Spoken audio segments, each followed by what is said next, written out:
this come. Okay.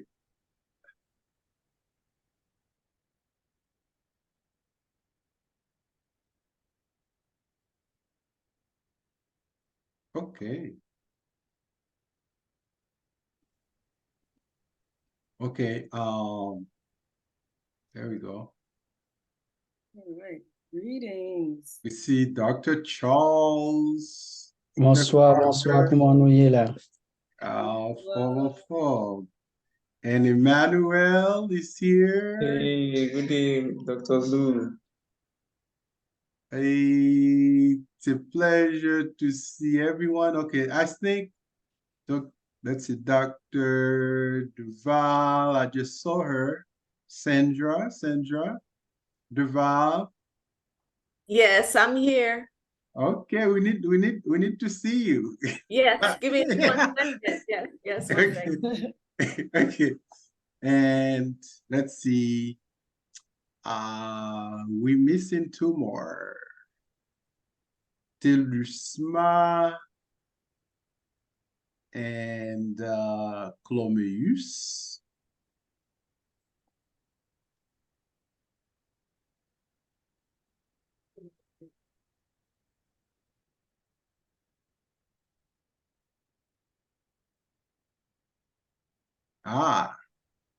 Here's Dr. Duval.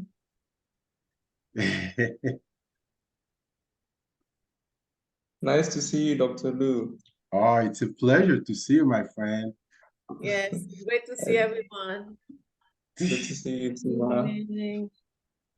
Is it Sunday for everybody? Happy Sunday, everyone.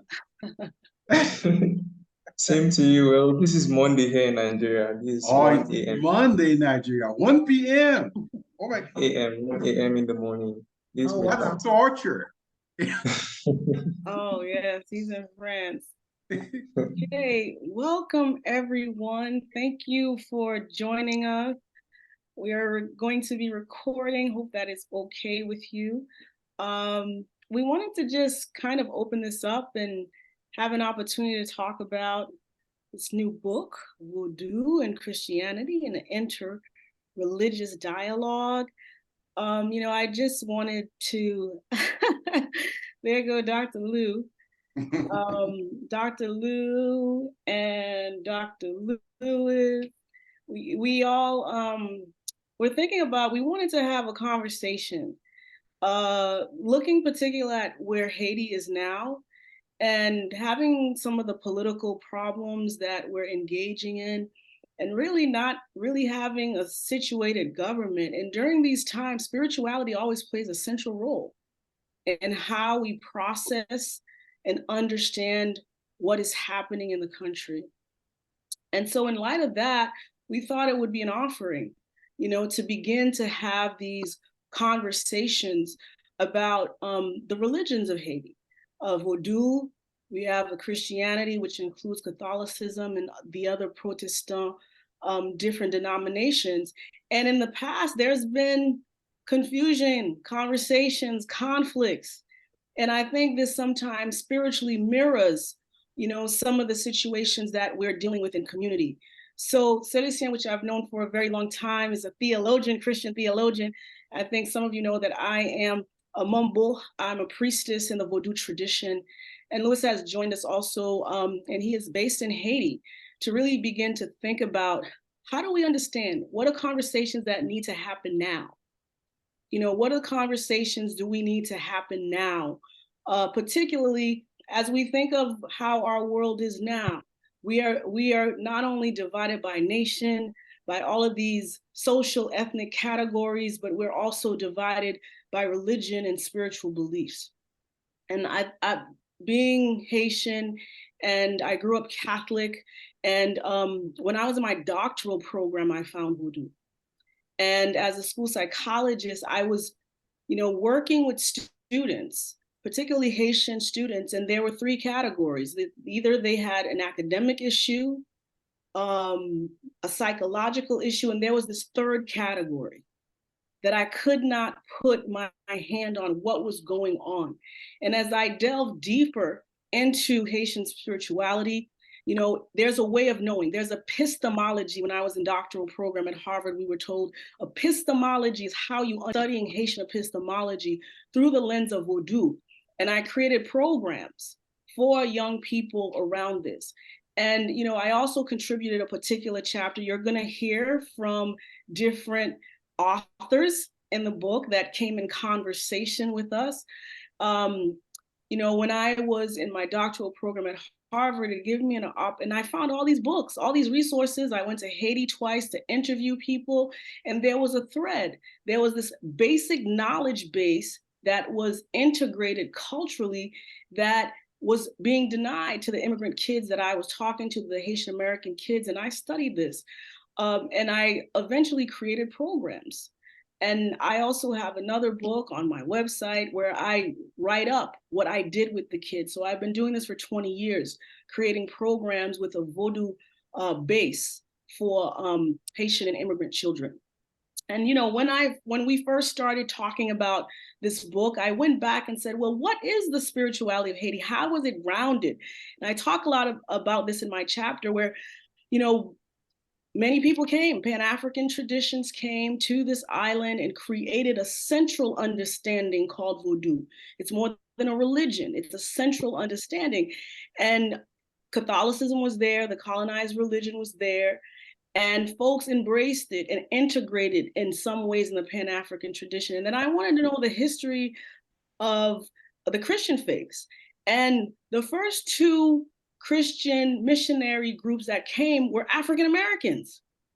And I thought that was very interesting. So there was a different positionality as they were coming in, very proud of their racial group and bringing in and embracing the Christian faith.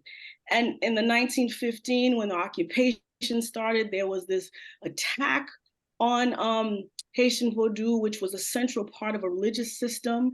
And then periodically, slowly through the 80s, there was a growth of fundamental Christianity that denied one's racial and cultural group within. So you had to deny yourself to integrate. And but I spoke to my father when I was doing it. He was like, we always lived in the same community. The Catholics, the Baptists, the Adventists, the Vodouism, we always lived in the same community and had dialogue. So that's a bit about what my chapter is about, and really particularly focusing cognitively. How is understanding ourselves culturally through the lens of Vodou have benefit academic and psychological outcomes for children that I've been working with for over 20 years, several articles, and it works when we understand ourselves in context. But we do have some of the authors here, and we definitely want to hear from them. I don't know if Dr. Joseph and Dr. Clormeus are here, the co-editors, if they wanted to say anything in the opening. Sure. Okay, let me start. Again, we want to welcome everyone. It's such a pleasure to have everyone here. This is a dialogue, okay? We're going to have a conversation on a topic that is dear to our heart. The religion is very important, not only in our personal lives, but also it plays a significant role in society. So Vodou and Christianity and Interreligious Dialogue is an attempt to address some historical factors and ideological issues, that created some kind of conflict, right? And those conflict or tensions are historical. Not only they're historical, but they're also contemporary, right? Because there's still tension and conflict between Vodouism and Christians in Haiti. Those conflicts and tension go beyond our national identities that bring us together as people. And I always tell my friends, the first thing we are, right? We are humans, right? We are humans. And again, religion is a choice that all of us make. So the book offers some practical solutions to help create a peaceful environment between religious practitioners associated with Vodou and Christianity. And towards this goal, we consider various perspectives and theories, such as anthropology, ethnographic fieldwork, religious experience. And as you know, I'm a Christian theologian, and I write on Vodou. Vodou is one of my specialties. And Dr. Charlene Desir, she's a Mambo, she's a scholar. And then Clormeus, Dr. Louis Clormeus, is a sociologist of religion. So this is not just as you can see, not only we scholars, but we also practitioners of our respective tradition. So this is very important about the scope of the book. So the book is divided into equal parts. For those of you who have not read the book, so I'm just giving you like just a brief summary, so you have an idea what the book is about. And here's the cool thing. The panelists are here. Like most of the writers are here. So you get to meet them personally. You get to hear about their own chapter. So the book is divided into equal parts. And we are grateful for the French religious scholar, although he's not here. His name is Philippe Martin. Philippe Martin is one of the most distinguished and prolific French scholars on religion, right, and interreligious engagements. So he was the one who wrote the preface for us. So what he attempts to do here, he gives us a global context, and then he traces the historical trajectories, right, of, let's say, interreligious dialogue, interreligious thinkers, church leaders, and clergy to engage in what we call interreligious literacy. So part one of the book consists of five chapters that attempts to establish a relationship between theory and practice, right? Concerning Vodou and Christianity. He also deals with the issues of concepts, right? Concepts path to meaningful dialogues and ecumenical consciousness as we consider Haiti to two major religious traditions. Now, Dr. Desir did mention under Protestantism in Haiti, there are many denominations. So this is very important, like the Baptist, Methodist, you name it. And part two is composed of 5 chapters that discuss the topics of religious practice and education in the context of community and faith engagement, civic participation, mutual reciprocity in Haitian Vodou and Haitian Christianity. What's interesting in this text, not only this is not, okay, we have all of us, most of us are Haitian scholars, but we do have an African brother who's a religious scholar. So he wrote a chapter, he contributed to this important work. In terms of, we also try to balance the book in terms of gender, right? In fact, we have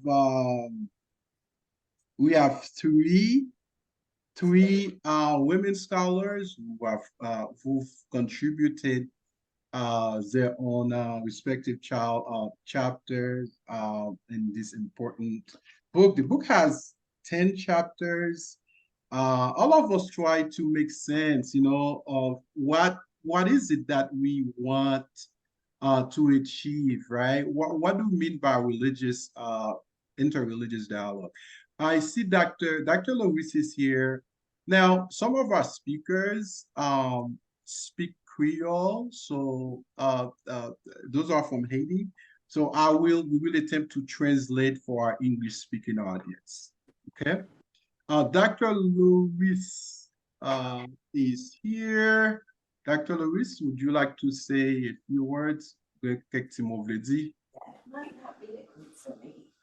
salutation, things like that.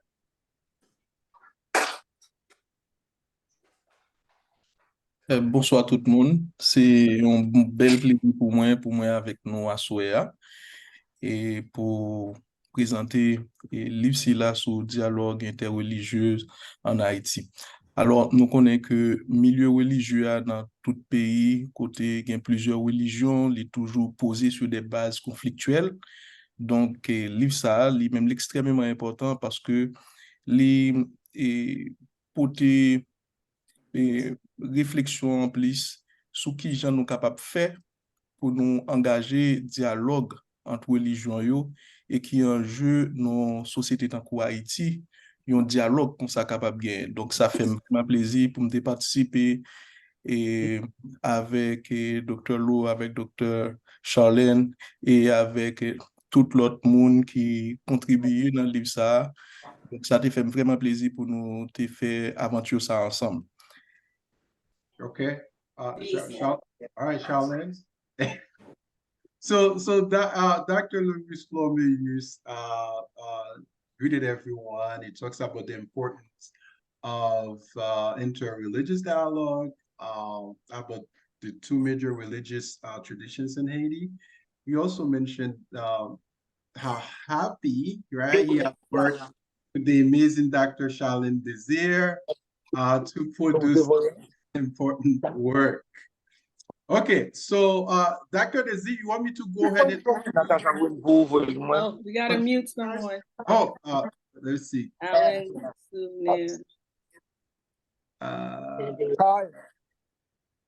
please mute. Okay. I think we're good now. Okay. That person is muted. Okay. So do you want me to go ahead and introduce the contributors or? Sure, yes.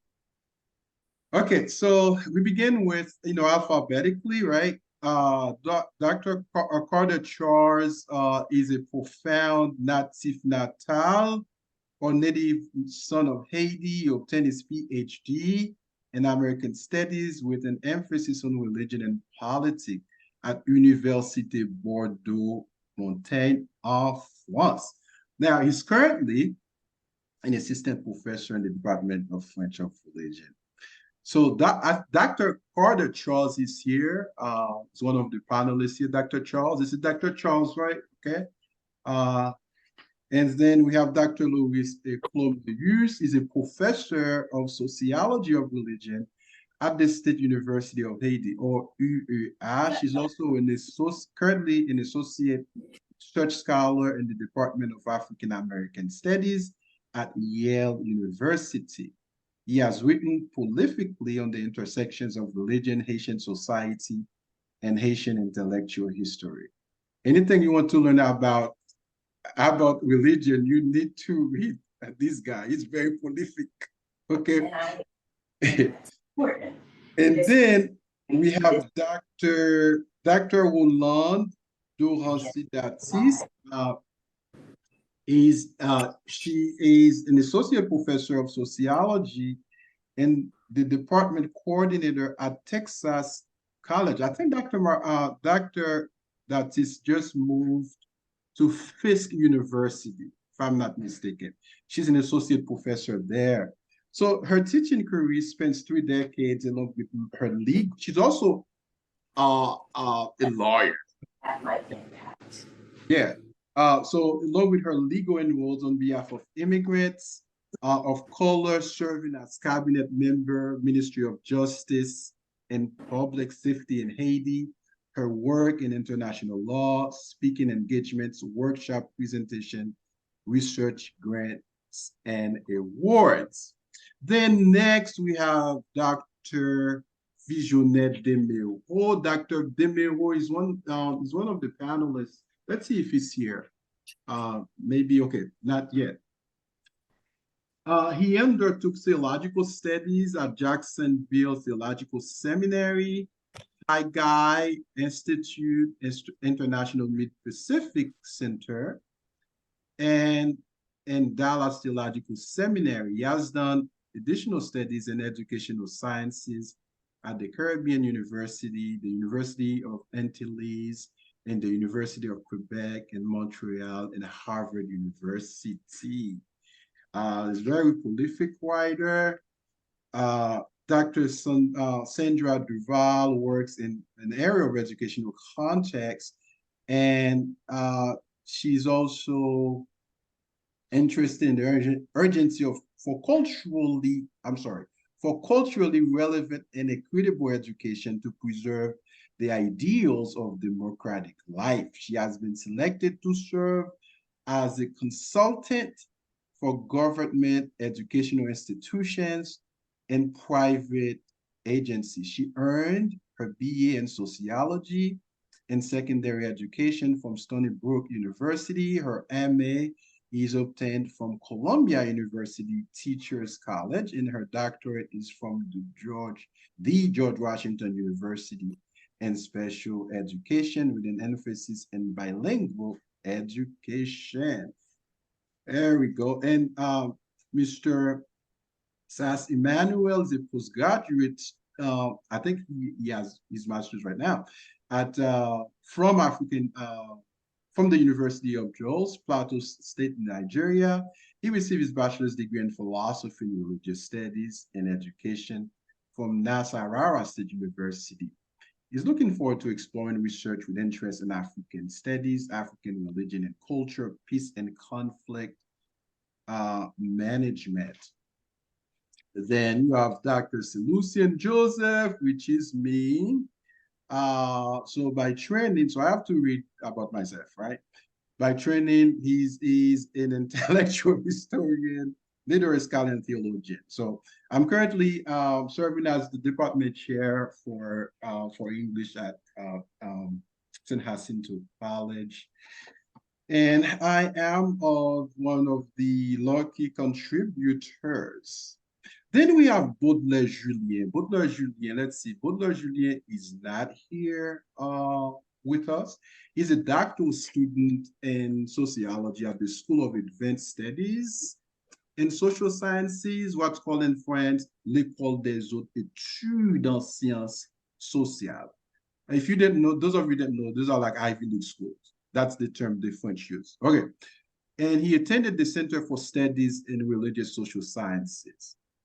Philippe Martin is professor of modern history at the University of Lyon 2, member of Laboratoire de Recherche Historique on App, and is a prolific writer. He has written many texts on the intersection of religion and culture.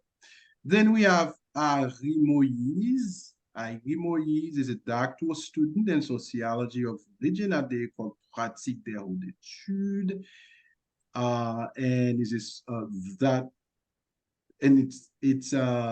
he's also part of the group Société Religion et Laïcité. And finally, Dr. Henri Claude Telusma is a professor of theology and dean at the at the Christian University of Haiti and Cap-Haïtien. He received his BA and MA in theology at the Faculty of Theology of the Christian University of North Haiti. He obtained a research master and a doctorate degree in theology of religions at the Faculty of Protestant Theology of Strasbourg, France.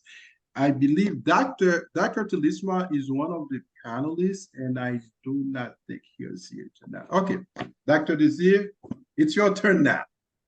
Okay. Yeah, so I just want to give a lot of gratitude and appreciation for all the authors that agreed to be in dialogue in this book. And so we're going to hear from some of you. We designed some questions about your particular chapter. So maybe everyone can speak to one or two questions. And I want to start with Dr. Carter Charles, because you have the first controversial question. So, but it's, what is at stake when religious people refuse to put their differences aside and tolerate one another's differences in faiths? And Well- this is part of what he wrote in his chapter, so I'm not taking him off guard. Well, thank you very much for the question, and obviously thanks to you as a co-editor, along with Professor Joseph and also Professor Ampidou Clormeus. I don't know if I should speak in Haitian Creole, since what we're talking about here has implication directly in Haiti, and we hope to see implications directly in Haiti, though not exclusively, since we also have a growing population of people with Haitian roots in the United States. But anyways, I can speak in Haitian Creole, but I can also speak in English. I would also preface my remarks by saying that while I am a faculty at Brigham Young University, I studied that religion, and like Professor Joseph has said, we're not just scholars. I think it's important in terms of positionality as we're engaging this important question of dialogue for people to know what perspective we're coming from. While I am coming from that perspective as a scholar and practitioner, I'm not speaking, obviously, for the institution.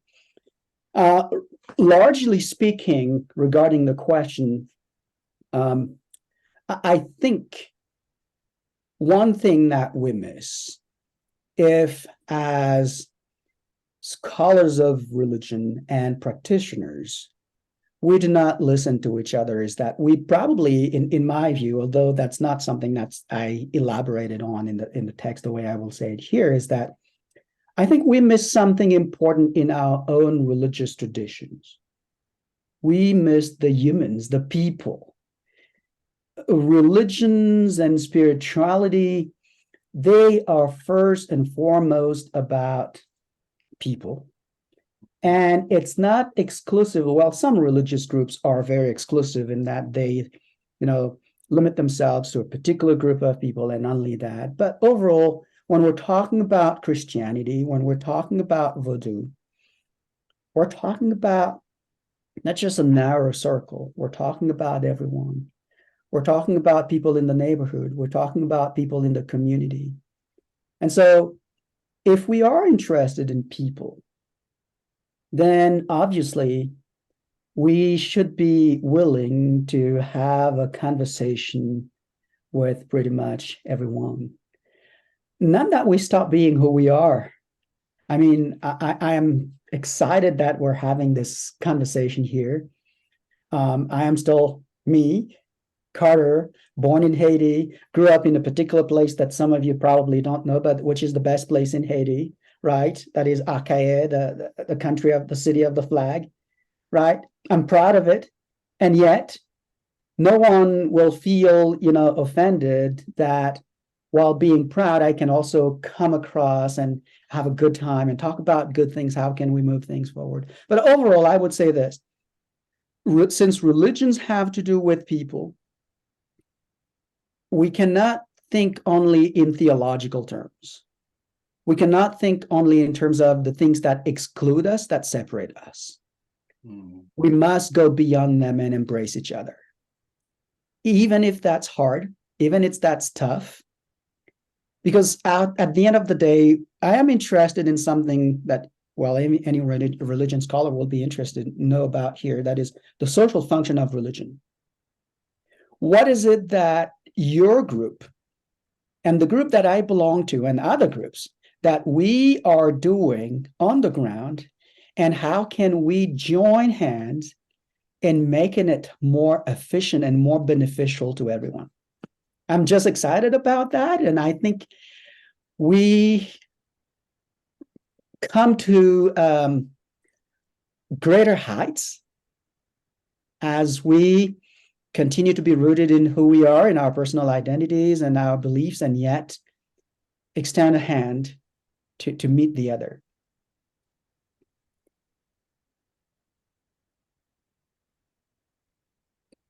Dr. I Desir, think you are muted. You're Oh, muted. thank You you. probably had a Sorry. follow-up question to make me be more specific in my answer, I'm sure. No, that was great. It was good. Now I'm going to ask you the specific question. I mean, many of the chapters, we talk about specific religions, we talk about specific practices, we talk about specific theories. And one of the ideas that you wrote about in your chapter was coller les épaules, as it is used in the Haitian culture. And how does, and you can speak a little bit about that, and then you address this specifically the Latter-day Saints and the Mormons using their communication style. So could you say a little bit more about that and how they're connected? I'm sorry, what do you mean by communication style, please? Okay, let me give you the exact question. What is your idea of coller les épaules as it is used in the Haitian culture? And how does the religious practice of the Latter-day Saints, the Mormons, and interreligious dialogue and communication is an example? Thank you. Thank you for restating that. You know, sometimes we write about something, we know exactly where we want to go. We have this great insight. And then once the document, the paper is published, we're like, oh, wait a minute. I did not actually address that specific point that, in fact, in this particular case, coller les épaules. So, coller les épaules, c'est yon expression capable de dire l'autre équivalent li gen en créole haïtien, c'est combit. Okay. I forgot to mention in the paper that Latter-day Saints, more commonly known as the Mormons, they also have this song that they sing called Put Your Shoulder to the Wheel. And that song, you know, put your shoulder to the wheel, push along, mettez épaules ensemble, et puis on nous pousse pour nous capable avancer. Li gen un sens spécial pour Saint des derniers jours qui gen même sens avec l'idée qu'on bite que les épaules là, c'est que c'est un groupe moun pas toujours d'accord avec théologie aux États-Unis et en raison de désaccord ça, ils ont subi en pile persécution. Persécution qui fait que ils ont voyagé depuis l'Est États-Unis, côté groupe là été créé dans l'année 1830, jusqu'à ce qu'ils viennent poser des affaires valises dans l'Ouest États-Unis, dans l'État qui est les Utah aujourd'hui. Ils ont fait expérience concrètement de qui ça veut dire pour moun rassembler, en tout cas en dans communauté, pour yo mettre les épaules ensemble, pour yo traverser une période difficile, pour yo traverser une adversité. Et pendant qu'il y a traversé l'adversité, ça, même si on est capable de dire que moun sa yo partagé même croyance là, chaque monde différent en dans groupe là. Force yo, ça qui permet de avancer, c'est parce que yo mettez les épaules ensemble. Et en Haïti, que les épaules, c'est dans la devise pays d'Haïti, l'union fait la force. Et malheureusement, il y a un plus gros problème nous gagnons en Haïti, c'est que nous pas toujours pour les épaules. Nous. Bien souvent, nous quittons différences, nous diviser nous. Alors que, voilà, presque tout le monde qui grandit en Haïti grandit dans un lacou, côté que ça t'est déjà mentionné tout à l'heure, il y a des gens qui sont protestants, avec toute forme de coloration, il y a des gens qui sont catholiques, il y a des gens qui sont vaudou. Moi-même, personnellement, je grandis dans un lacou, côté que moi, j'étais pratiquant dans une culture protestante, mais j'ai un pile cousin qui c'est un gars. Grand moi, t'es gagné ti tabli la kaili, côté que li servi loi famille. Et pourtant, tant que nous pas mettons en avant aspect théologique et puis nous plus mettons en avant aspect familial, eh bien, nous entendons.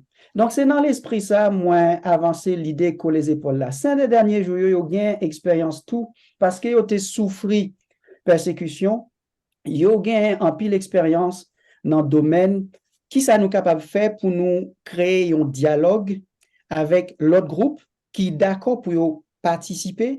Et à travers ça, ça permet bon, parfois ils fait erreur, parfois ils fait quelques approches que tout le monde n'est pas toujours d'accord, mais parce que yo accepté pour engager dans un aspect nous capable y aurait les co-belligérances, d'accord, pour nous défendre l'idée, yo souvent gain un impact qui est très très efficace que ce soit en Haïti, que ce soit dans le domaine humanitaire, que ce soit dans le domaine politique. Et donc, c'est dans ce sens ça, moi, insister sur l'idée que les épaules là, moi, l'État vraiment pral gagner un impact exceptionnel si tant coup, ou t'as imaginé l'Église, ça t'a dit, OK, m'a regardé en Haïti, il y a une zone qui a besoin de développer en pile, et qui ça m'a capable de faire dans zone ça pour bagaille changer? Eh bien, pour moi-même, si vous besoin vraiment gagner un impact qui est efficace, presque tout coin en Haïti, soit les gagnent un pasteur qui est déjà là, soit les déjà gagnent un wangan ou bien un mambo. Bien souvent, moun sa yo, c'est moun qui connaît zone nan fin, qui connaît zone nan très très bien. Et c'est moun, même si yo pas l'autre, par exemple, l'autre croyant qui nan zone n'a pas partagé croyance yo connaît que là, son moun, son koto capable joindre, yo respecté wangan sa, yo respecté pasteur sa, gon paquet moun qui rassemblé là. Am I speaking too much Creole here? Well, I mean, I think what you're saying is great. We do have Creole speakers, but can you give us a English? Because I think what you're saying is really important. I mean, one of the things he said that was really important, like we have to start thinking about things as religious, but more as family faith. Right. And how do we begin to bridge those things? But like, can you say what you said in a summary in English? Yes. In short, I said that I grew up in Alaku, where we had different religious affiliations. I had cousins who were Vodou priests, Ungan. I had my grandmother who had her little table and where she would, propitiate the gods of the family, les lois. And those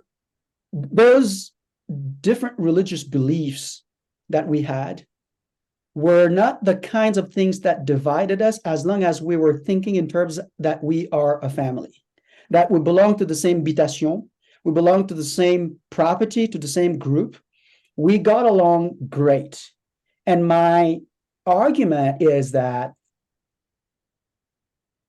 if we can do that, we are different. We are men, we are women. Some of us are tall, some of us are short, some of us are white.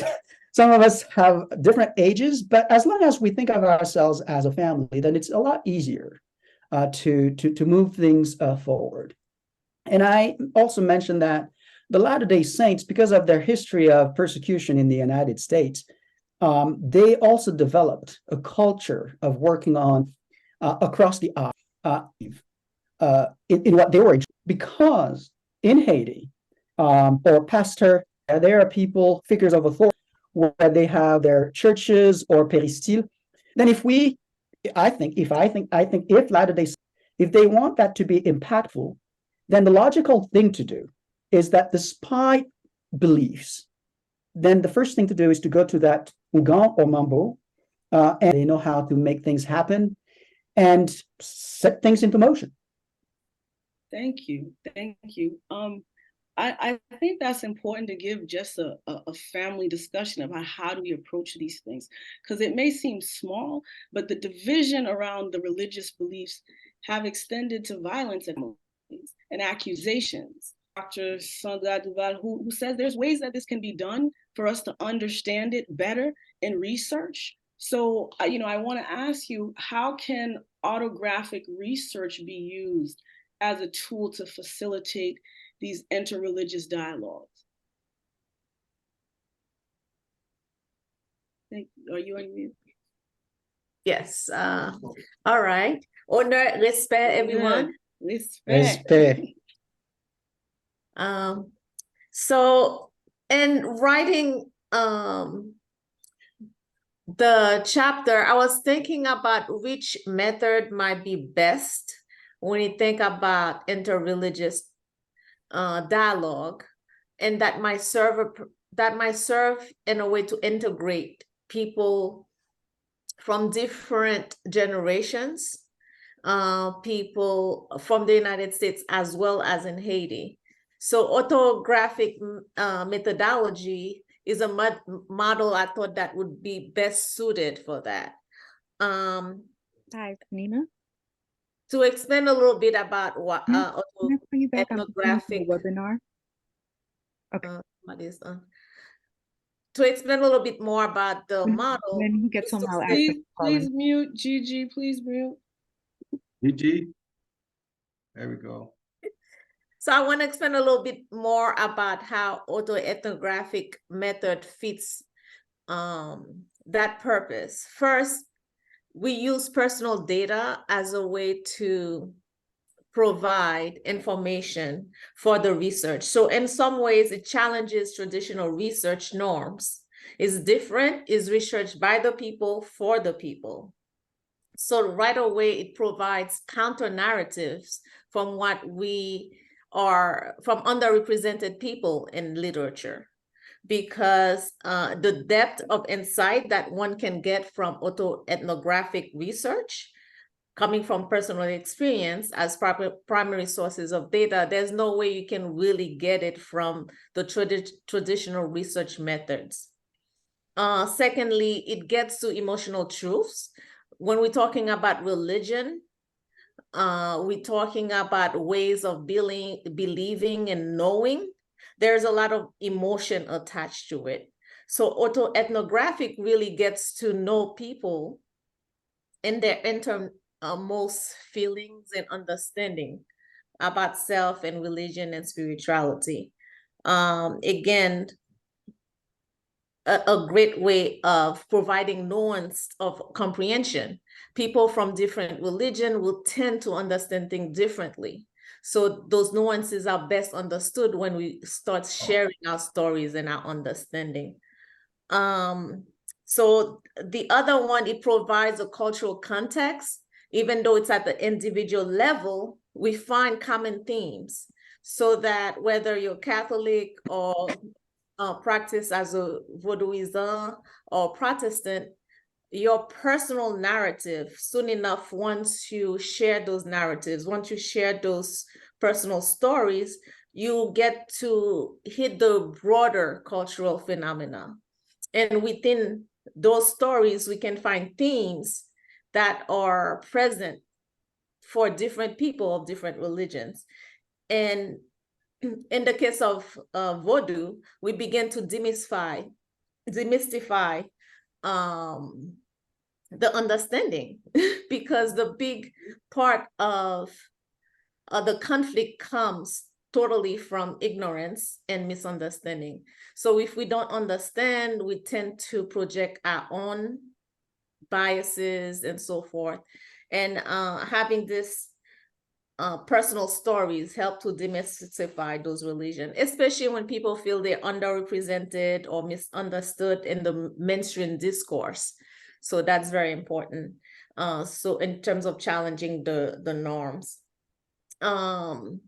The other aspect is it provides empathy. So if I listen to your story in terms of how we raised, which is what I did in constructing the chapter, really sit with people, and we talked about our personal experiences as Haitian or Haitian Americans in terms of religion, and how we move fluidly, as Dr. Charles was explaining, in spaces where people of different beliefs were congregated, and talking about personal experiences, what challenged us, or the schism that existed often for many Haitians, you know, what they feel or what they told they should feel. Discussing and talking about that brings a certain amount of empathy, and I think that's really the first step in having interreligious dialogue in a way that brings understanding and peace. Lastly, it's a reflective practice that brings a contribution of knowledge about self, and really having a self-identity that's rooted and understanding self help remove a lot of psychological, I think, traumas that stem from oppressive spaces, being in oppressive spaces. Having an understanding of self, I think, is extremely important. where it's a positive self-image. Once you start getting to that positive self-image, I think will bring us a greater understanding of others. That's basically the reason why I chose an autoethnographic as a model that I think would benefit people wanted to have interreligious dialogue. Yes. No, I'm a research professor, so I'm like very interested in your chapter. But one of the things that you also wrote about was the use of critical race theory. And just to say a little bit about what that is, because in essence, you know, this is a Black African religion when you think of Vodou. And for me, you know, of course, like you know, Dr. Charles explained, like, you know, my family, there's people from all different religions. And how do we come together? And fundamentally, I think I see the African everywhere. I see the Black in the Protestant, the Adventist Protestant, the Pentecostal Protestant. I see it. So, but we have not had much research on what we're talking about, this interreligious dialogue, and how we begin to come into the same laku, the same habitation, like, you know, Dr. Charles reminded us. But what is critical race theory? And why do you think that is the best theory to guide this work? So again, in approaching the topic, I wanted to make sure that I was inclusive, first and foremost. And I was thinking that as Haitian, we found ourselves in the United States, in Canada, in Europe. And what are some concepts that we all can understand as people of color? And one concept that we all can understand is the idea of being oppressed, the idea of being made feel invisible. So that's a thread, no matter where you are, and walking in the streets of Paris, walking in the street of, or being in a school in Haiti, where there might be some elitist ideas, or wherever we are as people of color, we can understand this. And also I wanted to extend it so that the younger generation, African-American generation that live in our context, can also see the root of some of our issues by understanding the history that got us there. And for me, that's extremely important.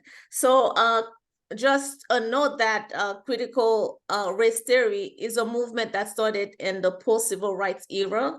So the leaders, the researchers in that era were Derek Bell, Crenshaw, and Richard Delgado. And they thought that there was some inadequacy when it came to traditional civil rights approaches and addressing systemic racism. And so for us, when it comes to Vodou, I felt that there is systemic racism. It's not at the individual level, it's systemic throughout every facet of society, whether in education, having seats in government spaces, in schools, and so forth. The other layer of critical race theory is the fact that there is the idea of intersectionality. So not only you dealing with race, sometimes gender, class, and so forth. So with Vodou, often there's an issue of class that emerges on top of that. For Haiti is never really just about color. A lot of time it's about class. So I felt that that was a concept that can understand the classism that exists in understanding some of the conflicts and the challenges when it comes to Vodou. And understanding also the history of Catholicism in Haiti, and also the history of the Tainos in terms of the spirituality that we got from them that were erased or submerged. It was important in understanding how we got here in terms of conflict. And most people may not know that when it comes to Vodou in Haiti, there was a lot of movement, what they call Vijonet, where people were forced to throw away literally any objects that was related to practicing Vodou.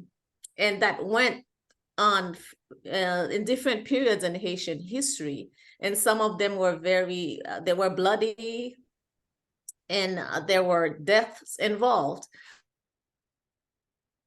For me, we cannot move quickly to peace unless there's a reckoning and understanding of the history, a purging and a healing. For me, this is all about healing. And that's so important. That's why autoethnographic is important, because it's really the reflection and looking at the pains that we caused to one another, or that was caused to our families because of their religious beliefs and so forth. So that's why I believe the merging, the linking of those two strides would bring a better or deeper understanding. Oh, thank you. Thank you. I think we have one more author, and then Dr. Joseph will speak. Future Dr. Emmanuel. I wanted to ask you a question around your work. What has your hope and motivation that Haitian people in the world at large can attain peaceful coexistence with your emphasis of religion and realism? I don't know if you want to speak in English or Creole, but I love the question.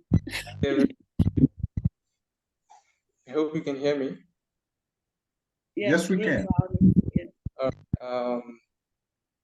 Firstly, I would want to use this opportunity to thank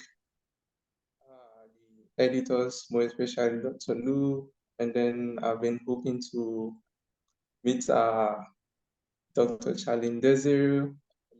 I've spoken to my sister about the last program you guys had about Haiti, so I took some screenshots, and then so, well, a quick one. I'll just say two things concerning what I did on that particular aspect. Currently, I'm actually a postgraduate student taking African traditional religion as a course. You know, it boils down to my interest when I saw the call for the book proposal. So I decided, okay, fine, this relates to my interest in African traditional religion, because I love the traditional religion. And so when I saw about Voodoo, I began researching and studying about Voodoo. And so I learned a lot of things about Voodoo, and I decided, okay, no, this is an opportunity. I really need to say something on this particular project. So yes, I have a hope for the Haitian people and the world at large that religious relativism is actually one of the best way we can actually attain a kind of successful religious dialogue. Why I'm saying this is because if we really look at the chapter critically, we will understand that you know, each religion has this kind of we are a peaceful religion. When we meet the Buddhism, they will tell you they are a peaceful religion. When you meet the Christian religion, they will tell you their religion is a peaceful religion. And even other world religion, they are a peaceful religion. If they and so why are we having religious conflict? You know, and now this, amongst many others, triggered my interest. And so that is why I decided to use a theoretical framework of Alfred Adler to be able to, you know, see how we can help each other, to see how we can come to a religious dialogue and achieve success at the end of the day. Now, those challenges came up, and then I used Alfred Adler's theory on individual psychology. But then the complexity around understanding his individual psychology boils down to the individual not as a singular person, but the individual has a body, like has a family, just like how Dr. Carter Charles just mentioned it earlier. If we can actually do this as a family, that would be better. So while doing that studies, individual psychology has a family, will keep us together and keep our differences aside. So I believe that with religious relativism comes as a way of tolerating one another, tolerating each religion, and not putting any religion beyond the other. And that's why when you look at Adler's theory again, where I emphasize mostly on his theory relating to religion relativism, he spoke on superiority and inferiority, which is almost like a normal thing to every human being. Either you're either superior or you feel inferior. So religious centrism, on the other hand, spoke a lot about putting one's religion above the other. So if I'm a voodoo practitioner, I feel that my religion is more important than Christianity, it's actually going to cause a lot of problems because I'm feeling my religion is more important in the state affairs or other things that do not call for religious affiliations. I feel mine is actually more important. So there should be more importance attached to my own particular religion. And for religious relativism, it agrees that at least we should tolerate all religion are worthy to exist. Let me know that I'm practicing my religion. Your religion is very important as well as mine too. So my emphasis on religious relativism is a call for us to learn how to, place tolerance and then agree and allow every other religion to be able to practice alongside our religion without placing more importance to an individual religion. Thank you. No, thank you. As you all can see that, a lot of thought went into this conversation research, and it's budding. I think this would be a seminal book to begin to really contextualize things in theory and the significance of why it's important. Dr. Lou, Celucien, I think, he has done a substantial amount of work in these interreligious dialogues himself in his own work. And to close us, and possibly maybe afterwards, if there are any questions that the audience can have, what are your ideas and strategies for the interreligious dialogue with Vodouists and the Christians? Oh my gosh, this is a loaded question, Dr. Desir. And I'm gonna come to you because I have some questions for you, okay? Now, I think we have to begin with the idea, the concept of dialogue. So what do we mean by dialogue? Now, dialogue is the most fundamental human attitude toward, let's say, problem solving, right? And the way we engage one another in communication and conversations. And I attempt to find a common ground, right? Common ground on complex issues that require, for example, human agency, imagination, and action. So in my chapter, I have also argued that dialogue can be construed as a movement of the heart, and the human intellect. You have to merge the two together. This is very important. So the point of departure for constructive dialogue, this is very important, constructive dialogue, because some dialogues are not that constructive, right? Or could, So the point of departure for constructive dialogue is the recognition of our shared humanity as God's image bearers. Everybody is God's children. It doesn't matter if you're a Buddhist, if you're a Vodouist, you're a Christian, you are an atheist, you are whatever, you are a child of God. So this is where we begin our common humanity, what we share together as human beings. It's very important that, we live in a world of differences, identities, and different worldviews. But if we recognize you are a person, she is a person, he is a person, this is where we need to begin. And then But in terms of interreligious dialogue, right? So if dialogue is important to help us solving issues, complex issues, tension, conflict, but how does the idea of dialogue work in the context of Vodou and Christianity, especially in Haiti? Well, I have to say this. Dialogue is also a form of engagement that must be inclusive, intentional, deliberate. So Christians and Vodouism cannot enter into constructive dialogues in conversations on religion, for example, if they're not ready to listen to each other. This is very important. Listening is the first attempt, and you have to be intentional, right? Not just listen to argue, listen to understand. I think that's what's missing. Sometimes we listen to people just to argue, right? To react. But we need to understand what that person of a different religious tradition is saying to us. So we can interact. We can voice our own concern. So dialogue should promote inclusion or an interfaith dialogue.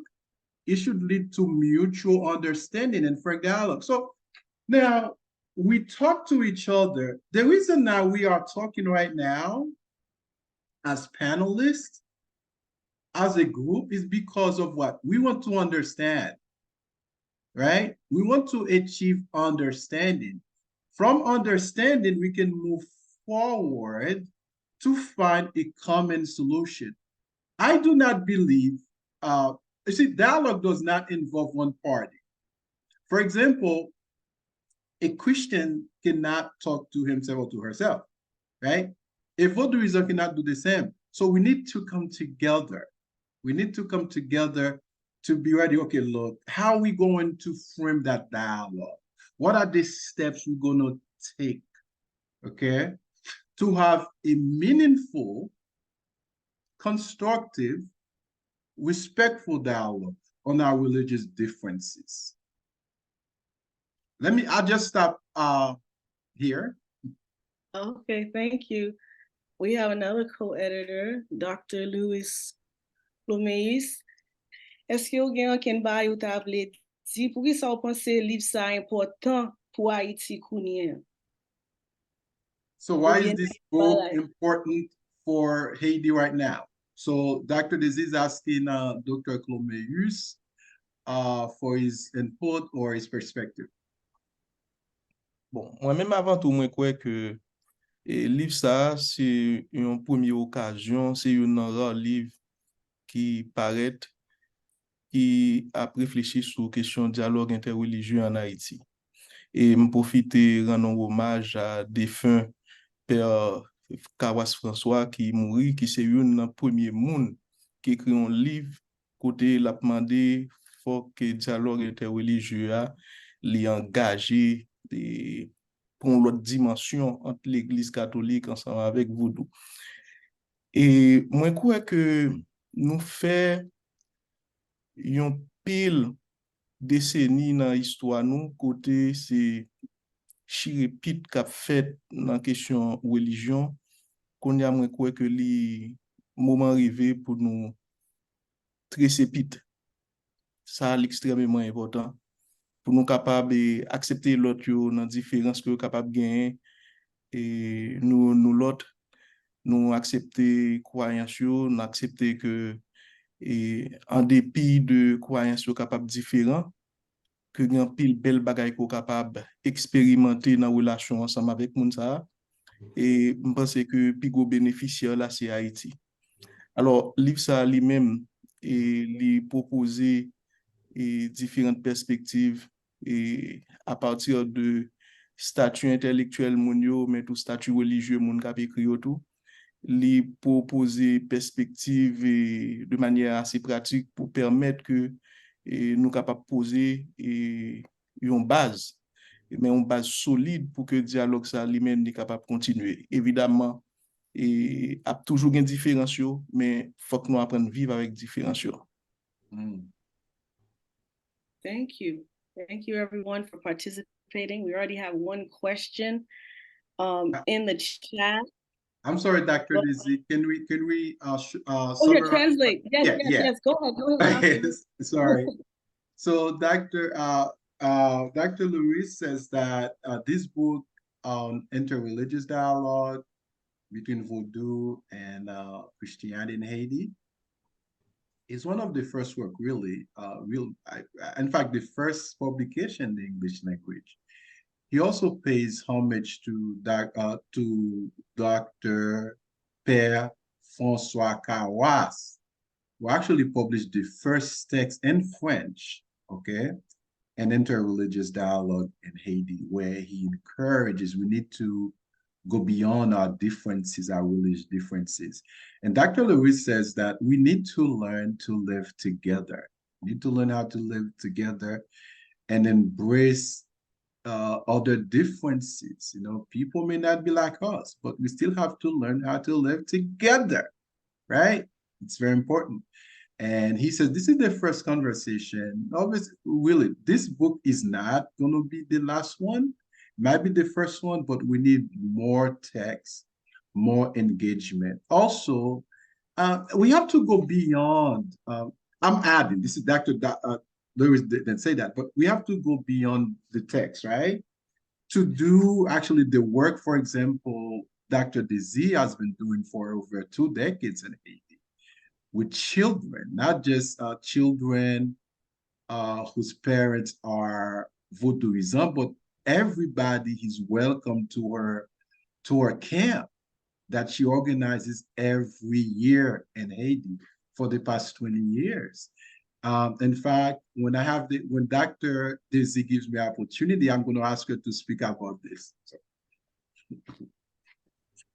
You want me to talk a little bit about it, but I won't go long. I did speak a little bit in the beginning, but you know, I spent 5 years studying Haitian children for my dissertation in Haiti and in the US. And my offering to them as my teachers was to create a program for them. I asked them, what did they want? They said, we wanted a center where people could know how to teach us.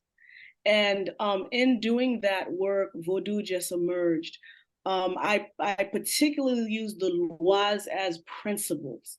So we always begin with Gede, because you must die in order to live. You resurrect yourself each day. You know, we use art as the principal modality to learn everything. The initial program was 7 weeks.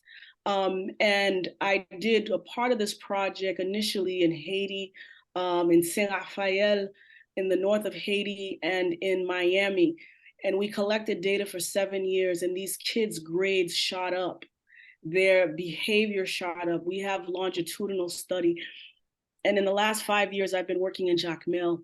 And recently, we wrote a book on the program so people can see exactly what we did and for what reason. It's a book that bridges the world that these kids cognitively, we think Vodou Haitian folks when you go deeper.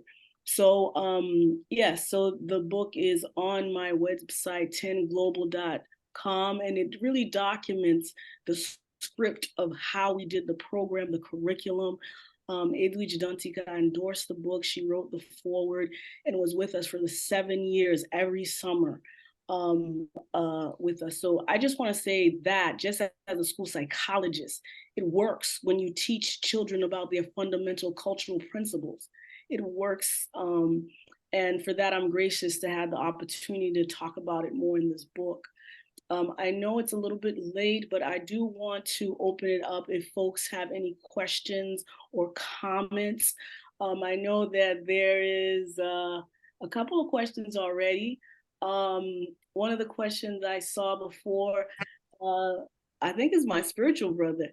You know, he asked about how do we take, I think maybe this is for Dr. Sadra Duval, and Emmanuel, how do you take these theories for this type of work that you want to do, particularly autoethnography, because he's finding that, faculty are not supporting autoethnography in this critical work. So what is your opinion about how he could promote the use of autoethnography in doing this type of cultural research? Definitely. I think it's a model that's more recent when it comes to sociological research and so forth.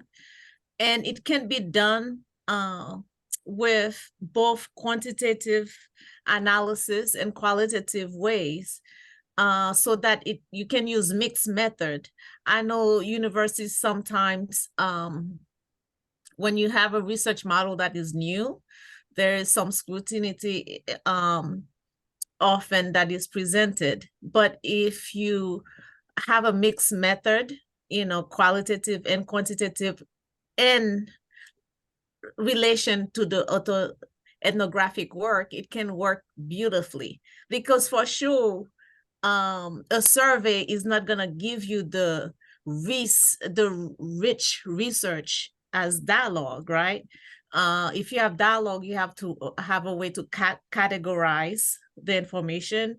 If you have people being reflective on their spiritual journey, whether they were Catholic and they became Vodouisant or vice versa, and that dialogue needs to be understood with reflection. And you have to have a method that acknowledges the power of people who have experience in that domain. Too often, research was done about us by other people.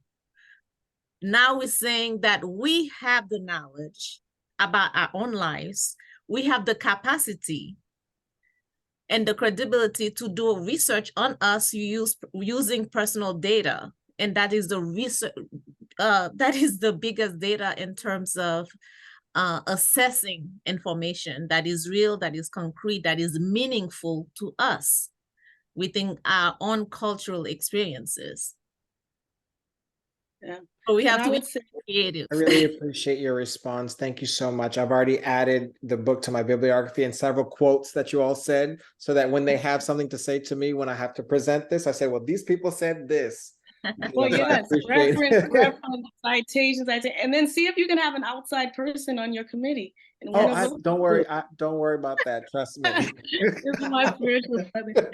Okay, I think we have two questions, one from Natasha in Glodell. Natasha Brookshire asks, is coming to an acceptance recognition of Vodou as a religion evidence of the decolonization of the mind, and that needs to occur in each person of African descent?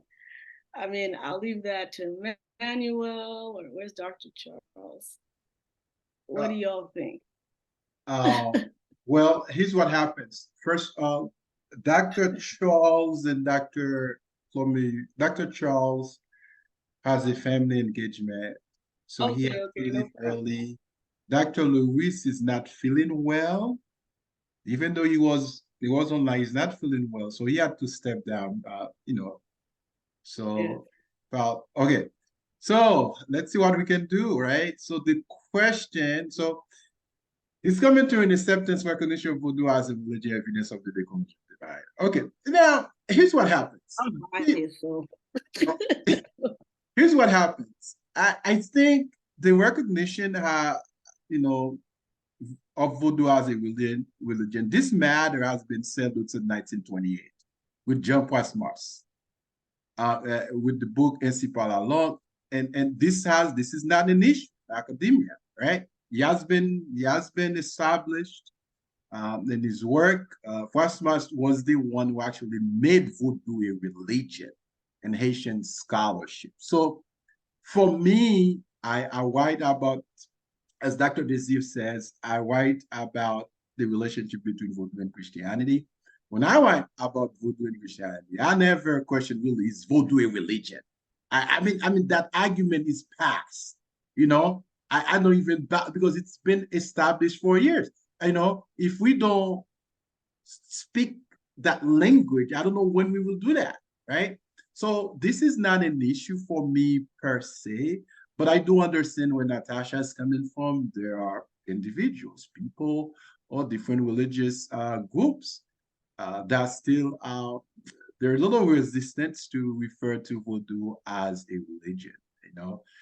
For example, Vodou, as Quasmars mentioned, Vodou has a theological system. He has a moral system. He has a priesthood.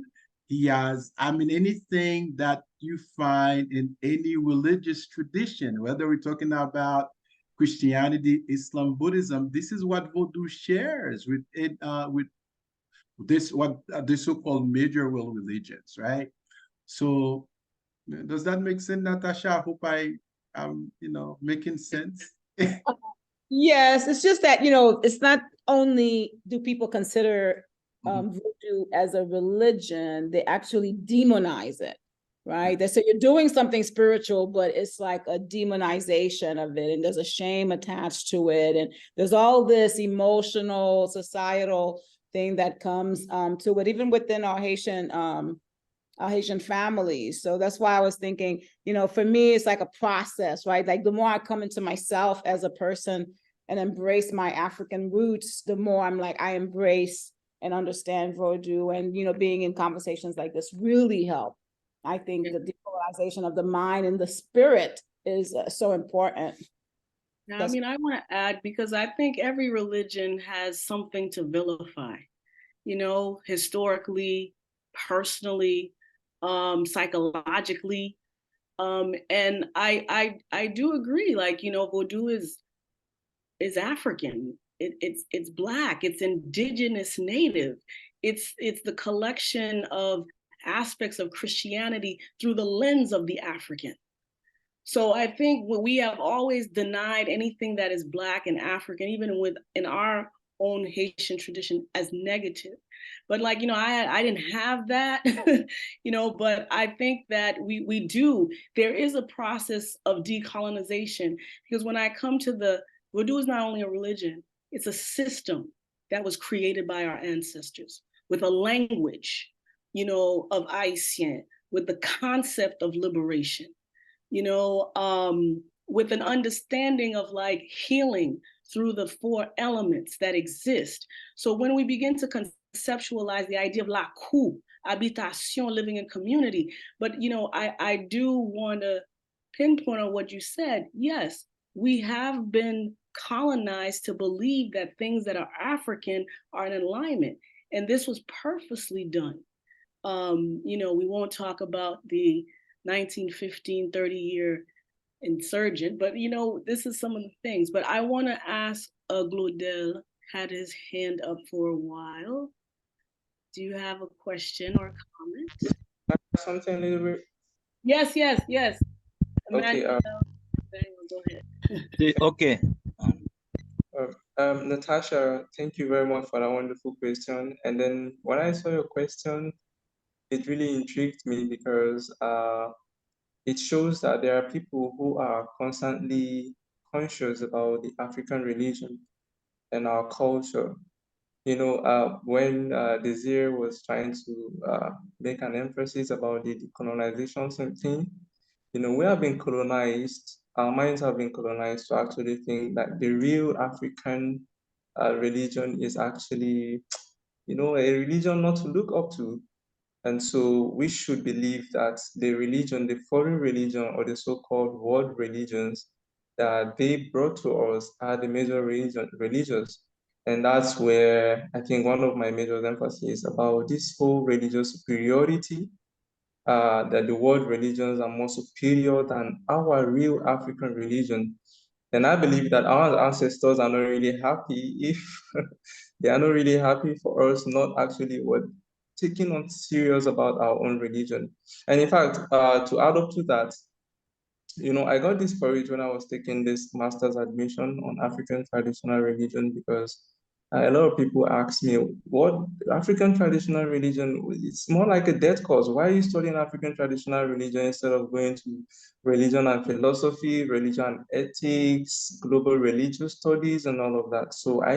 But personally, I think I have strong interest, and I really would want, if we Africans can actually honor our ancestors, that what the religion that they've passed on to us was never a mistake, but it's something that we should hold on to honor a bit. Thank you.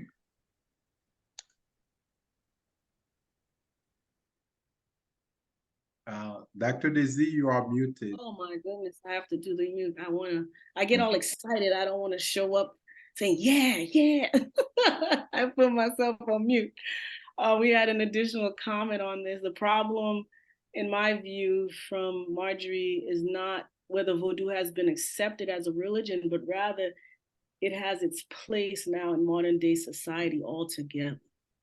So let us ask Claudel his question, please. Oui, merci beaucoup. M'a apprécié nous pour présentation livre là. Et question là, bon, m'a essayé, I try to speak in Creole or in French or in English. I hope you understand me. Oh, Creole, okay, that's good, okay.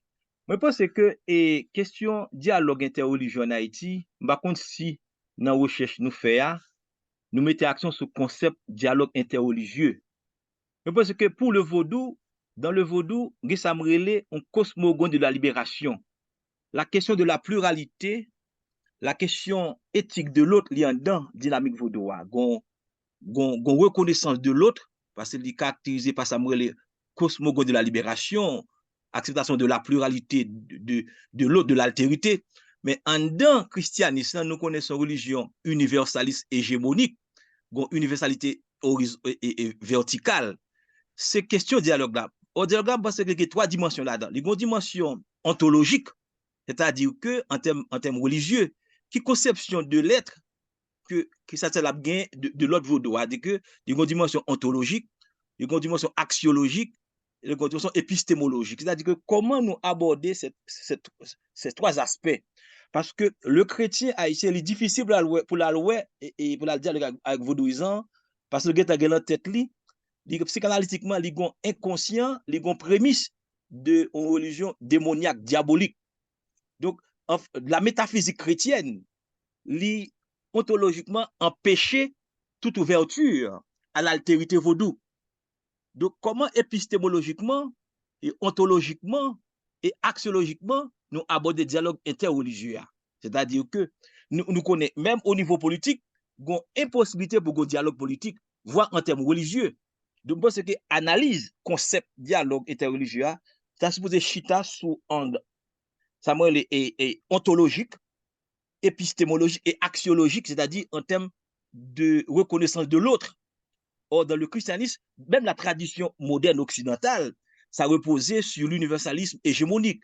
Même la tradition kantienne qui dit que agit et rend maximum universel. Donc, l'entreprise de christianisation, d'occidentalisation, des parties dont métaphysique, dont ontologie différentialiste. Donc, comment capable d'ouverture à l'autre quand l'autre est déshumanisé, l'autre est barbarisé, l'autre est... Et encore, c'est le vaudou. Donc, parce que c'est difficile pour sortir, pour venir aboutir à une sorte de créolisation religieuse en Haïti, en termes d'église. Parce que une ontologie chrétienne fermée, donc, et puis il repose sur son axiologie, sur son vision de l'autre en termes normatifs, en termes éthiques. Donc, on va connaître si nous aborder cet aspect épistémologique, ontologique et axiologique de dialogue interreligieux dans le contexte haïtien. Okay, Claudel, I'm gonna respond to your question, but since you speak English fluently, can you summarize what you have said to our English-speaking audience, please? But I'll respond to your question. Yeah, it's difficult to do it, but as you know, the Christianity is focused on vertical universality. It is very difficult that the Christianity to be open to other religion. I think that we should focus our reflection on ontological, axiological, and metaphysical and epistemological dialogue, because the Vodou in itself, it has what I call the cosmogony of liberation. It recognizes the other. You never find a Vodouism who tries to convert other people. Meanwhile, the Christianity from its inception, from its birth, tries to colonize, to dehumanize other. But it is, I don't know if you analyze the ontological, the epistemological, and the axiological nature of the dialogue of religion, because the religious dialogue is very problematic in Haiti, because in terms of axiology, it is very difficult to recognize the other as a value. There is an ethical problem in Haiti in terms of religious dialogue. This is very, I said that in the political level, it's very difficult to reach a dialogue. And it is more difficult in the religious aspect, because we consider Vodou as diamond, as a religion of Evo. To summarize, ontologically, axiologically, and epistemologically, Vodou is considered as Evo. It is very difficult that the Christianity can be open to this alterity. This is I don't know if in your work you have dealt with this question, this problematic question. Very Thank good. you. Thank you, Glodell, for this wonderful question. You have addressed this pivotal issue in your own work on the relationship between Islam and Vodou. Okay, but let me tell you from my tip what I have done in my work, and then I will address this issue for greater clarity. So in my chapter, I made an attempt to look at interreligious dialogue from different perspectives, right? For example, there's the notion of dialogue for life, dialogue of action, dialogue for theological exchange, and dialogue of religious exchange. I think your point is on the third one, dialogue on theological exchange. Also in my chapter, I talked about first the importance of dialogue, why dialogue is critical, it's important, why we should engage in dialogue. And then I go on to talk about the interreligious dialogue. What do we mean by interreligious dialogues? Then I move forward to discuss the necessity and promises of interreligious dialogue. And from there, talk about the ethics of dialogue, reciprocity, and tolerance. Now, then at the end of the chapter, I discuss what Vodouism and Christianity share together, the things that they have in common. But I do want to go on and clarify this, actually the central point of your question. Yes, Christianity, Islam, and Judaism are exclusive in their theology. For example, Christians believe that if you don't believe in Jesus, you are doomed. It's the same way for the Muslims. They believe that you have to believe in Prophet Muhammad in order to have, they don't use the term eternal life, but to go to paradise, to be with Allah, right? And Judaism, as you know, Christianity is from Judaism. So but Christianity is more pronounced, right?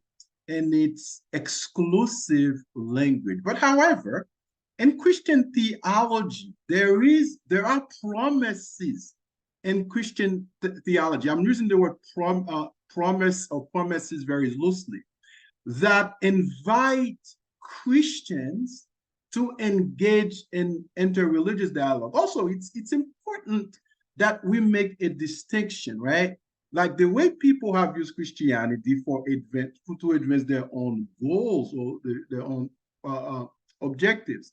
For example, there's a guy in the Bible called Apostle Paul. He wrote more than half of the New Testament, the second part of the Bible. He went to, I'm just giving this as an example to answer this question a little bit further. He went to a place Greek society. It's called Mars Hill, right, in Greece, where there were altars made for different Greco-Roman deities, right? Then there was an altar made for the unknown God. So what Paul was able to do, right? Paul did not say, well, the gods that you are worshiping as Greeks were demons. He didn't say that. In fact, Paul says God, okay, created everybody from one family, right? Paul tries to transcend the religious differences between Paul as a Christian and the Greco-Roman religious traditions. He says, but God created all people from one man, Adam, right? But at the same time, again, we have to be honest. Paul, who is called the Apostle Paul, he also says that the altar that you made to the unknown God, he said the unknown God is the true God, which you do not worship, right? But all I'm saying is this. In Christian theology, I think Christian theology is not as close as some people make it to be. You see, for example, in Christian ethics, right? The Bible says you should love your neighbor as yourself. Your neighbor, regardless of their religious differences, regardless of their religious identity, whether they're Vodouism, they're Muslims, they're Buddhists, they're atheists. So the provision is already made there. Also in Christian theology, when the Bible says God sends Jesus to die for the world, right? This is not just for Christians. So all I'm saying, I'm not trying to preach to you guys, okay? But all I'm saying is this: in Christian theology, although Christian theology is very exclusive, just like Muslim theology or the theology of Judaism. However, there are attempts, right? There are attempts and there are provision to engage in dialogue with people who may hold a different theological perspective. Thank you. We have 3 questions. So Dr. Elizabeth Lewis. Yes, hello, I'll be quick. Sorry. Yeah, so thank you so much for this discussion. I guess for me, some things that come to mind is that I realized that as Haitian people, like our identity is connected to Vodouism, because even before we were brought to the island, and recognizing that in a sense, if our identities and our ancestors started before the formation of the nation, so what happens when there's a rupture in our connection to our ancestors, especially when they brought Vodouism to us, and especially when, as Haitians, we proudly talk about how we have independence, but it wasn't Christianity or other sort of formalized religions that got us to the point of independence and beyond that.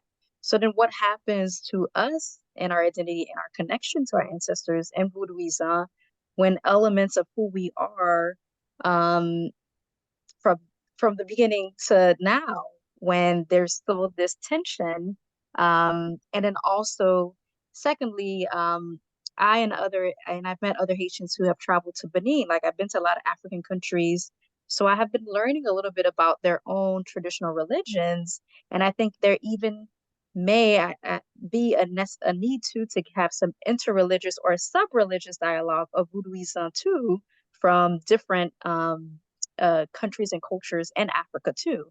So 2 questions, I guess, is just like, how do we sort of maintain our identity, especially since the founding of the existence of the nation of Haiti pre-existed us even being there, especially with our ties to Vodouism.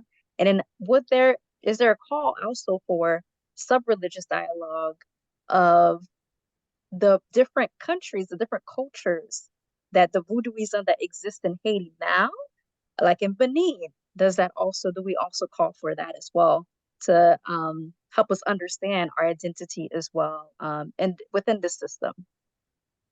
Yeah, thank you for the question. I don't know, Emmanuel, would you like to respond? I'd like to say something too. Would you like to say something on this question? I don't know if Emmanuel wants to say something.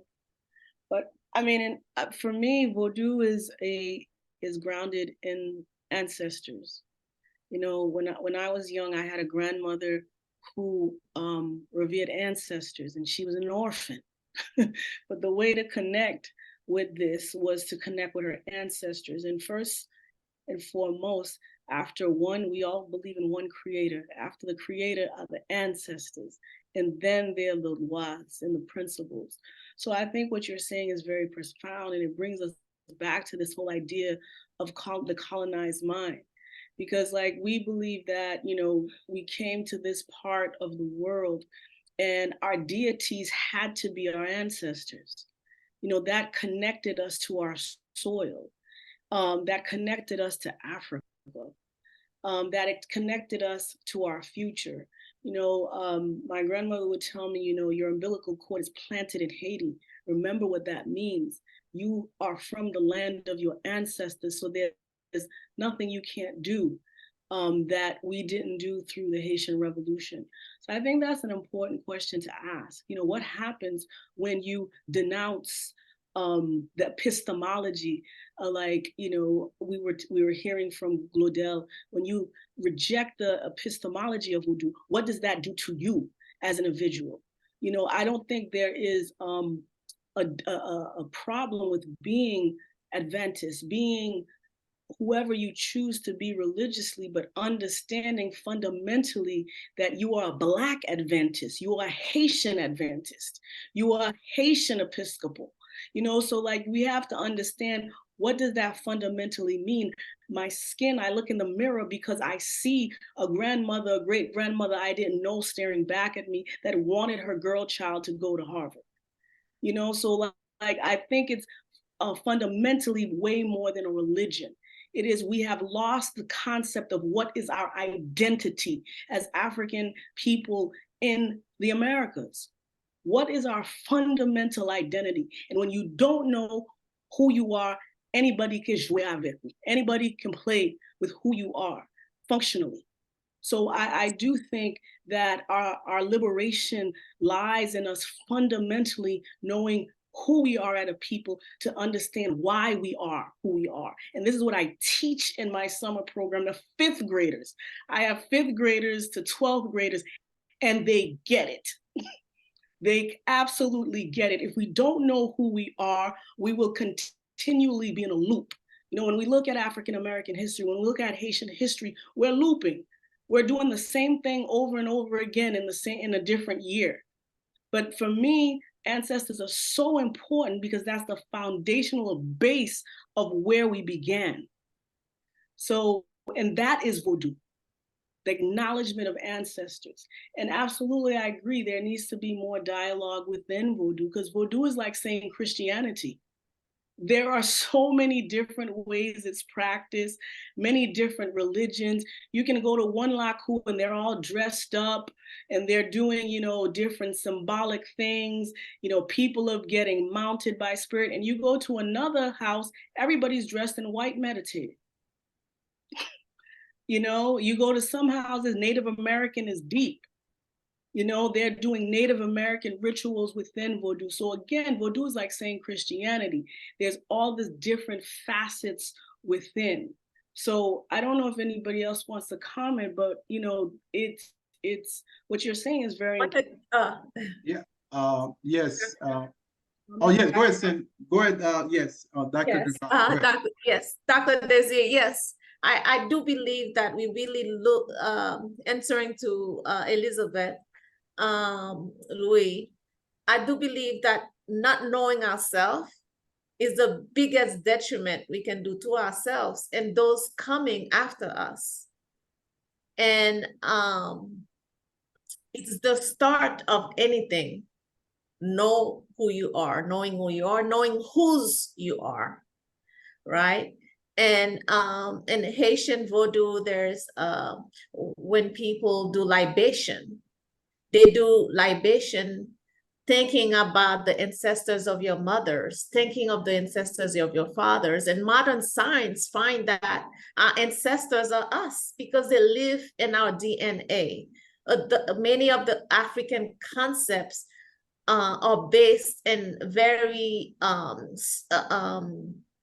sure scientific fact, because our ancestors did not separate science from spirituality. They understood life and all the mysteries of what they can see and what they could not see.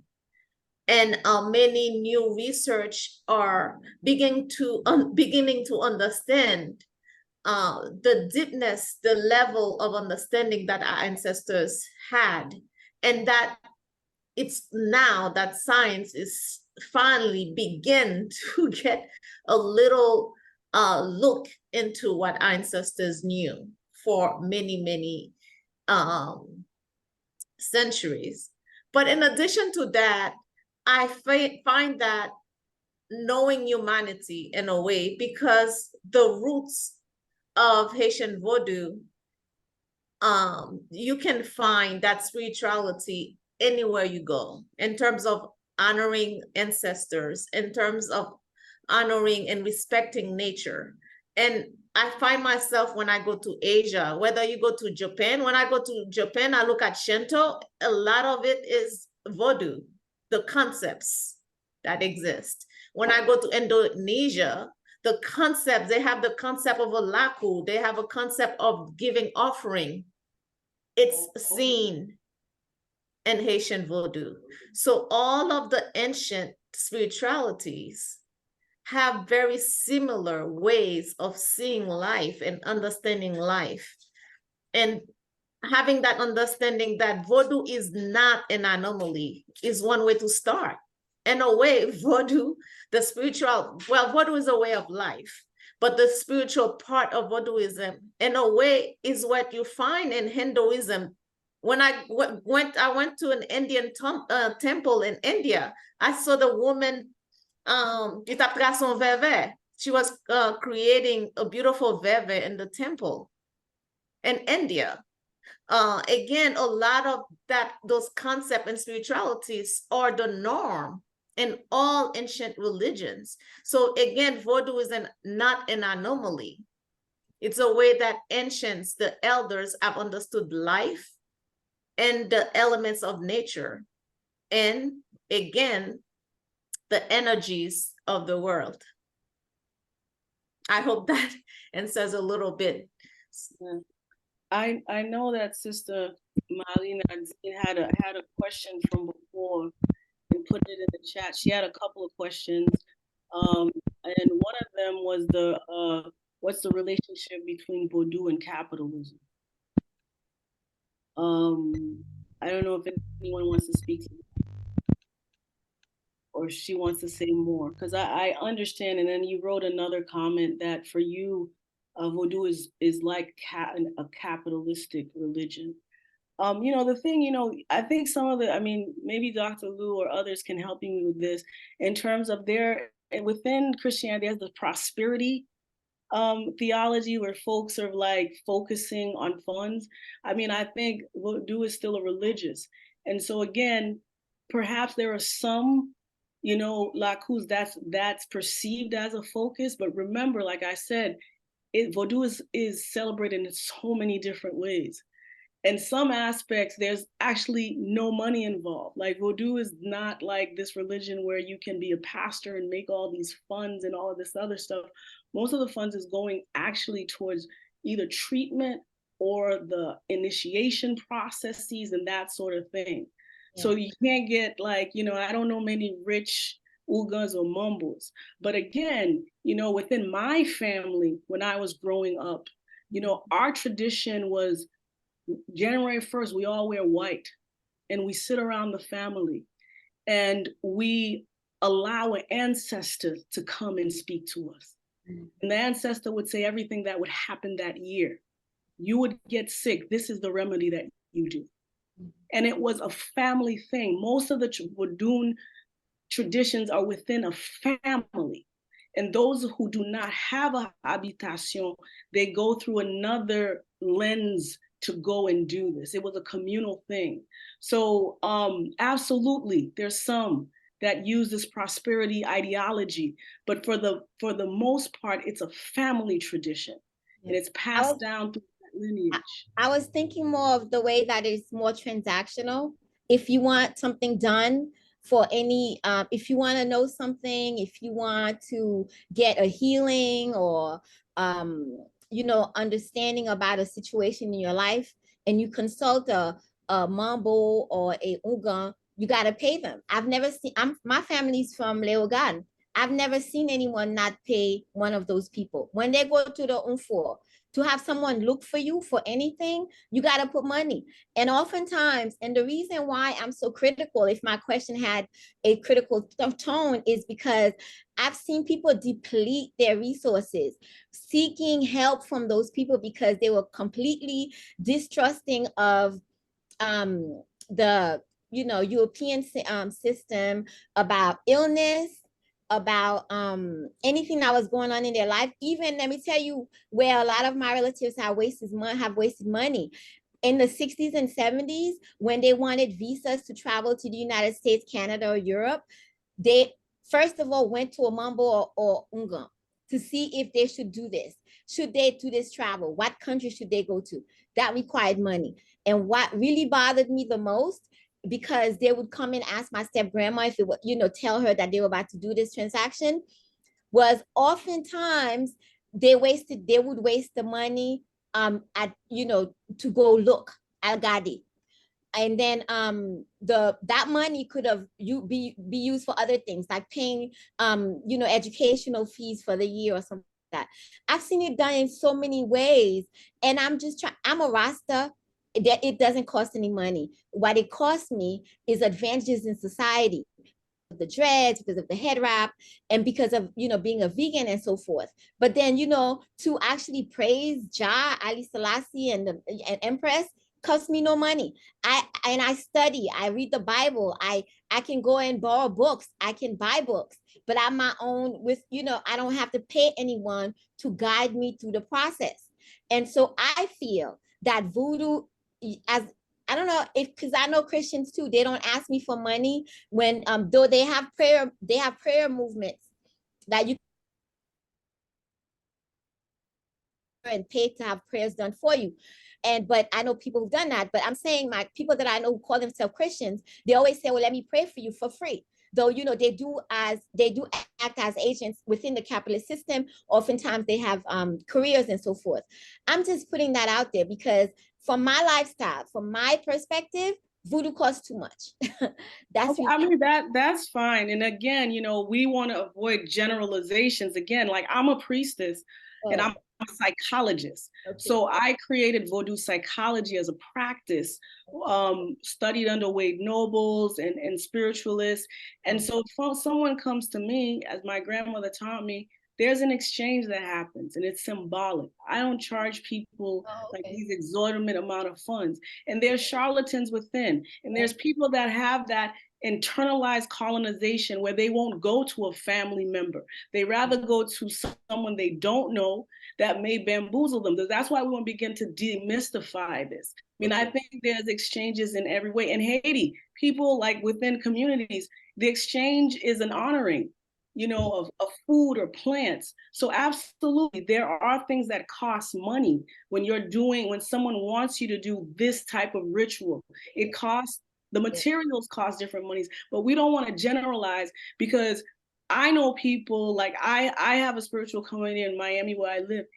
He does not take money unless he has to buy certain rituals and do certain things. So when we do not begin to trust each other, yes, of course there's charlatans in every religion. Of course there's folks who do exorbitant amount of money, but I do believe that there also needs to be exchanges for different types of work. You know, I apologize that you haven't met or know all of these, but I have been privileged to know my own grandmother. I have known, folks who don't take money and it's exchanges for ritual. So we want to be careful to generalize, but absolutely people do that. Absolutely. Yeah. I'm going to take the last question. Abel Pierre. Yes, thank you for taking my question. Actually, it's a comment and a question. I just wanted to thank you guys for this beautiful effort to thank our condition as a nation. And I think this is awesome. This is awesome. I'm glad as a sociologist, a pastor, I'm glad to see this type of initiative is taking place in the community. I need to say also that I appreciate Dr. Charlene Desir. That's the second time I listened to you. You're very passionate. I think the mambo part of you, every now and then it shows off, and I like to see that because I know it can happen to me as well in my own field. I wanted to react to Dr. Brodel just to say something for the sake of the conversation. We're talking about dialogue. And I think we just had a demonstration of what makes it difficult to have this dialogue. The first thing, I noticed three things, I think, and maybe you address that in the book. I haven't gotten the book yet. I hope to do that soon. But I think that there are three major issues when it comes to, make that dialogue a reality. The first one is essentialization. We think on both sides, we think to essentialize everything. Like, and again, pardon me, Dr. Charlene, I would take you as an example. When you say things like, this is our fundamental identity. As an Haitian, as Haitian, I don't feel like Vodou is my fundamental is identity. I'm not even sure of what that means. So that's one thing. And Dr. Glodel Mezilas, he's a friend of mine. He talked about Christianity as being the religion of the colonizers, and then he gives this development about ethical, ontological Christianity is something, there's a pretense to universality. And then you have everything in there, essentialization. So everybody is looking at a certain aspect of it.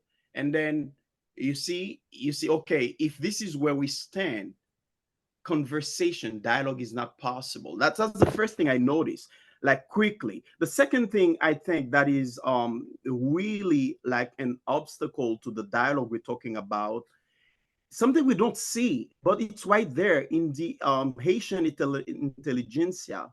I call it secular religion. Secular religion. We have those people. It's not a way to, talk about people in disdain. But what I'm saying is that we have a class of our people. They are neo-Marxist. Everything they read through a certain lens. They are religious themselves, and they tend to see everything to that lens as if there's only one worldview that exists. And secular religion is another obstacle to that dialogue we're talking about. And I hope that somewhere in the book, somebody addresses that. And now get to my question. If we are to create a place like an environment where this dialogue is possible, what do you guys see in terms of the role of the state, the role and the place of the state in creating this environment? Because obviously, because everybody tends to, essentialize everything, the dialogue basically is difficult. Because again, when Dr. Charlene Desir speaks as a mambo, and I make sure to differentiate the scholar she is that I really like and I appreciate, and the mambo she is. I appreciate the mambo too because I learn a lot. Obviously, that's not my point of view. That's not my, but I appreciate her. I see the passion. When I'm speaking the word of God, I have the same passion. So you see, it tends to go this direction. So my question related to the state, what role the state could play to make that dialogue possible when you are in the, in the midst of those passions?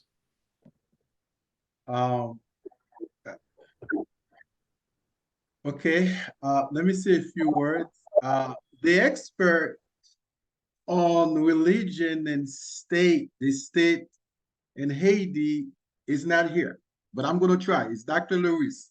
That's his stuff. That's his baby. But before I say this, I want to rectify a few things. I think it's an interesting discourse in Haitian studies among Haitian scholars. Now, Vodou might be the dominant religion in Haiti, but Vodou is not the only religious tradition of the Haitian people. The Haitian people have many religious identities. It's important that we embrace that. Even before slavery and Western colonization, Christianity existed in Africa. The first 600 years of Christianity was in Africa.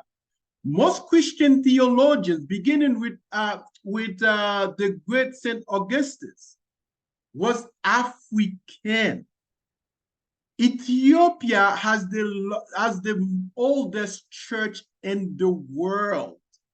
Ethiopia has the oldest Bible in the world. Ethiopia is in Africa.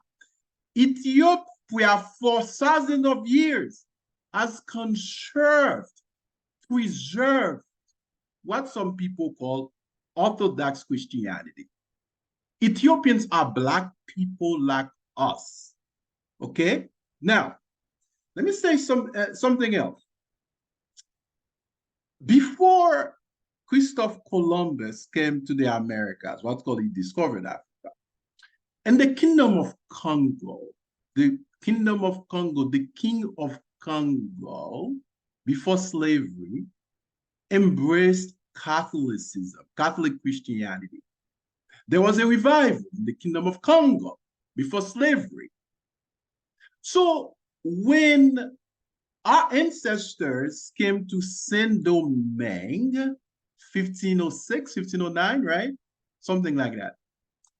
I'll tell you what, they came as practitioners of African traditional religion, which we call today Vodou. Also Senegal, many of them came from Senegal. Islam, okay, entered Africa in 7th century, before slavery, before colonization. So it's important that we understand our historical trajectories. So our ancestors practiced Christianity, even before slavery. Christianity was not forced in Africa. Like I said before, the first 600 years of Christianity happened in Africa. African theologians developed Christian theology. Even the idea of Trinity was created by an African theologian, Black guy like us. So it's important, all right? So now let me go, when I talk, I don't intend to stop, but let me go directly to Dr. Pierre's question. I think it's important for the Haitian state, right? For example, then we've got Haiti. We see Catholicism sort of has a monopoly in Haiti since 1860, right? although there have been some changes. But I think what happens in Haiti, Vodou, the way the Haitian states has granted, preserve, or religious rights and freedom to Christians, whether we're talking about Catholics and Protestants, they don't do that in respect to Vodouism. I think the Haitian state has a responsibility, as a political, moral responsibility to maximize religious freedom and rights, regardless of one's religious tradition. But I think this is where, even though Vodou is practiced by a large number of Haitians, but je pense que Vodouism toujours not disadvantage that. I think the Haitian state has the tool, has the resources to fix that problem. It's been a problem for many years. Also, I think the Haitian state has a responsibility to incorporate Vodou in Haiti's curriculum. This is very important. If we're talking about interreligious dialogue, respect for all religion, ou pa ka gon religion ki gen monopoly in a secular state, right? So Vodou should be just like, Vodou should be part. People should be taught. Children should be taught about the Vodou heritage. Just like in many schools in Haiti, they teach them about Christianity. I think the Haitian state has a major role function to make that happen. Yeah, I know there's one person who had many questions.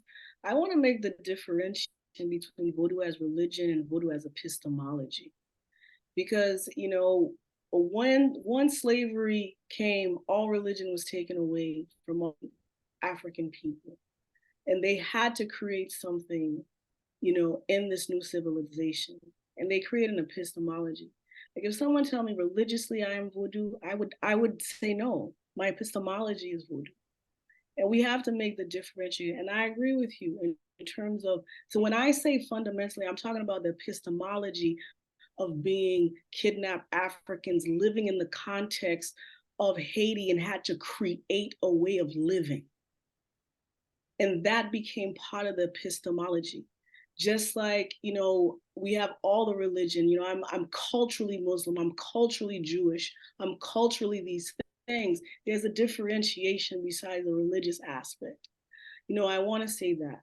And, I do, like, if you look at November 20th, the Haitian Times had an article that it was, and this is happening right now in Haiti, where children apprennent loi in school, in Catholic schools and Christian schools. And this has happened before in my history. During migration to the US, the Boer people, the children, it's written in our history. What happens when the children begin to prendre loi? What does that mean? As a psychologist, they tell me they're psychotic, hallucinating. I'm like, that's why I had to study this. So look up this article in the Haitian Times recently this month. So I do agree. And that's why I create my program. We must teach it. We must teach it and let people find their differentiation. So for me, the religious part is the minimal fabric of what it is.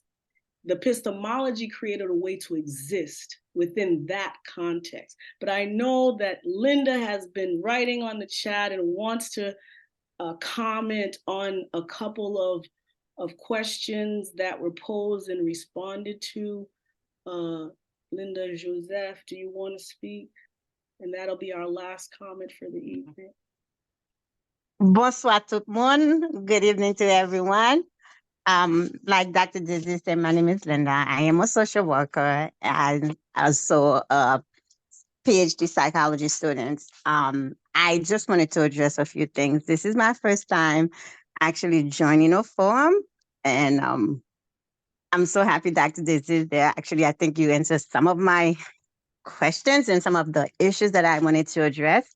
I'm sorry if I don't have everybody's name because I'm actually in the middle of doing a research paper, but I'm listening to these comments that are being made.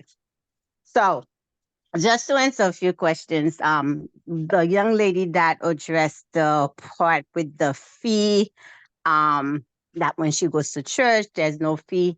I grew up in a Protestant home, and I would call going to church on Sundays. And my mom, if we didn't have the dim bypass there, we will be looked at as the person that never give anything to the church. So I don't know.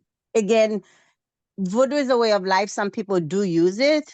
I mean, if you come in to do something, they have to eat. They have to buy materials to do your work. So nothing is done for free. Just like if you go to church, the church they have to pay the light bill. They have to pay their mortgage for the where the church is. So I don't think it was meant anywhere for it to be free. Yes, back in the days, to do work to get to where we are when it comes to our history part of independence, we had a group of Vodouists that gathered together to do the work. Was money exchanged? I don't know. We were not there. We assumed that there was no money exchange. But I don't want us to categorize that, oh, when we go to a voodoo thing, we have to give money. It's the same thing as you go to a church. You go to a church, you give money. It's at your pleasure if you want to do something or not. So now, my other issues that I have, I think, again, I don't do research on religion, but I did a lot of anthropology classes. And I think there's a difference between pre-colonization and post-colonization. And for us to say that Christianity started in Africa, I don't know where we're getting that report. Again, you could share it with me, wherever that information came from. I know that post-civilization, a lot of religious that we use, a lot of things that we use in voodoo, because when we was colonized, we had to hide a lot of those spiritual part. Nan parti catholique lan, c'est ça fait ou regardez peuple utilise a black Madonna, which is the black dentor, that we could use it in our culture, but it's not something until recently na Catholic kote moun ya mette on black Madonna. We always go to that white figure statue pour nous prier, no Catholic part of life. But again, I beg to differ. I don't think Christianity started in Africa. I think we had our own culture, and that culture, when we were colonized, they used our culture, our religion, and they take it from us and then change the pictures into their point of view, or their figures, or their how do I put it? So they put the pictures to represent them, not to represent us, because like they say, they took all our culture away from us. For us to be a slave, to colonize us and to put us into slavery, mental slavery, they have to erase everything that you have. And this is where we need to start. If we want to sit in that table and have a conversation, we have to debunk all that myth when it comes to Vodouism, when it comes to Christianity. We can't say Christianity started in Africa when we know Christianity started after civilization. When these people came to Africa, they wanted to civilize us. They wanted to colonize us. They used that white God to tell us that God is white, or God was not good. This is their God. So I think this is where we need to start. If we want to have a conversation, we have to start from basic. And that is just my view. And then we can't use, like Dr. Desir said, generalizing things. And then also, because my feelings, it's my feeling. We all have feelings. We all agree. But if we're going to sit there at a table as professionals, we have to remove that personal feeling aside, and we have to come with concrete evidence to debate and see how we could move forward with our theories, or how we're going to move forward as far as advancing and protecting our cultures going forward for the little ones that are coming. for me as a Vodouisan, it's my goal and my hope that what I want to bring is the positive part of being a Vodouisan, not the negative notions of what's being shown on Facebook, what a Vodouisan is. A Vodouisan, it's a way of life. People have to understand there's a different way between Vodouism and spirituality. If you can't understand those two, then we really need to do a lot of work in our community when it comes to those two things, Vodouism and culture and spirituality. Because for you to be a good Vodouism, faut qu'à connaître spiritualité, faut qu'à connaître qui gens pour connecter avec esprit ancêtre yo, faut qu'à connaître qui gens pour parler avec yo. And that's pretty much, I'm sorry if I take a lot of time of everybody's time. I did not pay attention much. Like I said, I'm in the middle of doing my research paper to submit tonight. And at the same time, Zabeth sent me this link and I jumped in. If I say too much, I apologize. I didn't mean to offend anyone. Please, nobody get offended with what I said. Please. I love this. I think as professionals, we all need to sit at that table, whether Vodouisan, Protestant, Baptist, Pancotist, we all should sit in that table and then trying to bring a change. Because I remember growing up in Haiti, like if you were Vodouisan, you didn't belong in this table. If you were not a Protestant, you were not somebody. If you were a Baptist, you were different. And then if we need to stop separating that. Once we stop doing that, then we put everyone in that table. We could all have different views, but the goal should be one thing. To everybody to sit in that table, we could dialogue and see how we could move forward. And that's all I'm hoping that we are here to do collectively. Well, congratulations. We just had an interreligious dialogue. And that was the point of the book, to promote such engagement. And we can agree to disagree and be well. You know, some of us are grounded in history and spirit, and just the notion that, you know, we want to be free. We want to be free. And we all are an individual spirit that is guided by one creator, that is manifested in many ways. So we acknowledge each other. There's still some groups that are still being vilified, abused, and so we do have to take that into consideration. But I do want to thank everyone for being part of this conversation, particularly the authors that took the time to write, you know, and be with us. And I definitely want to thank Dr. Lou Istinogateli, Dr. Lou, for always, like, but we don't agree on everything. Me and Dr. Lou don't agree on everything. You should tell them, Charlene, every year, you and I, right, we talk every year. We are at a conference talking about religion. Yes. And so, you know, love dominates everything. And we must love each other so much that we allow ourselves to be who we were created to be. Aye, boo, boo. So I don't know, Lou, if you have the last word. Thank you, everyone, for being engaged. Get the book. It's on Amazon. And it's 20% discount for the month of November. Yes, 20%. Yes. Thank you so much, everyone, for, I know some of you made, you know, tremendous sacrifice to be here. Thanks for your interaction. It was a dynamic conversation. Remember, this is the beginning. We need to engage in more interreligious dialogue. As we said before, everybody is a child of God. We are created in God's image, right? I think we need to learn how to live together, right? In the midst of our differences. All right. Well, good night. Be well.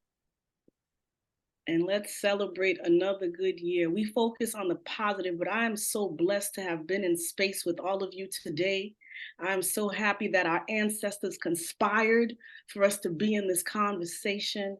So amen, aibubu, hallelujah. Oh, by the way, this is being recorded, so this will be posted on YouTube, on Facebook, and everywhere else, so you can have access to it. Good night, everyone. Good night.